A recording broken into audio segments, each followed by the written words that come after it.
ലോകത്ത് 4 വാദങ്ങളാണ് അള്ളാഹുമായി ബന്ധപ്പെട്ടുള്ളത്. ഒന്ന്, അള്ളാഹു ഉണ്ട്, അവൻ ഏകനാകുന്നു, എല്ലാറ്റിനും കഴിവുള്ളവനാകുന്നു എന്ന വാദത്തെയാണ് ഇലാഹിയത്ത് എന്ന് പറയുന്നത്.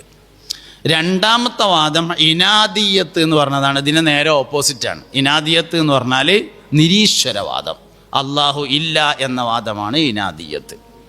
മൂന്നാമത്തെ ഒരു വാദമുണ്ട്, അതിന് ലാ അദിരിയത്ത് എന്ന് പറയും. ഉണ്ടോ ഇല്ല എന്നുള്ളത് അറിയില്ല, ഉണ്ടായാലും കുഴപ്പമില്ല ഇല്ലെങ്കിലും കുഴപ്പമില്ല, അങ്ങനത്തെ ഒരു കൂട്ടർ.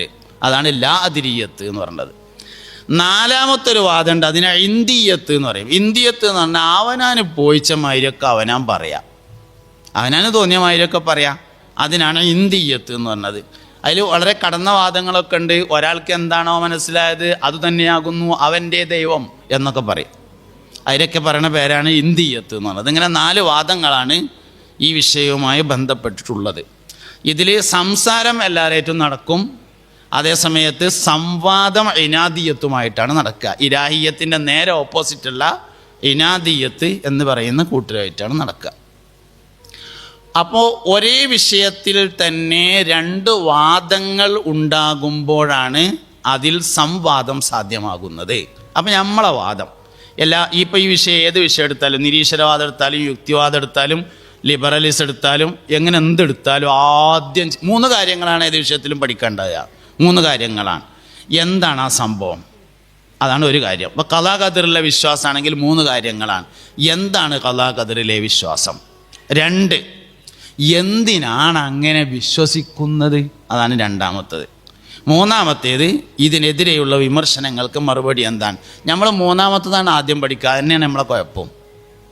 വിമർശനത്തിൻ്റെ മറുപടിയാണ് നമ്മൾ ആദ്യം പഠിക്കുക. ഓലങ്ങനെ പറഞ്ഞു, അത് തെറ്റാകുന്നു എന്ന്. നമ്മളെന്താ പറയണതെന്ന് ചോദിച്ചാൽ നമുക്ക് യാതൊരു ഐഡിയ ഉണ്ടാവില്ല. അങ്ങനെയാണ്.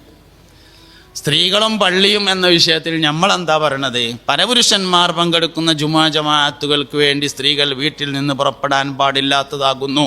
കാരണം നബി സല്ലല്ലാഹു അലൈഹി വസല്ലം തങ്ങളോട് നിസ്കരിക്കാൻ വേണ്ടി പള്ളിയിൽ വരാൻ താല്പര്യം പ്രകടിപ്പിച്ച സ്ത്രീയോട് നിനക്ക് നിൻ്റെ വീടാണ് ഉത്തമമെന്ന് നബി സല്ലല്ലാഹു അലൈഹി വസല്ലം പറഞ്ഞിരിക്കുന്നു.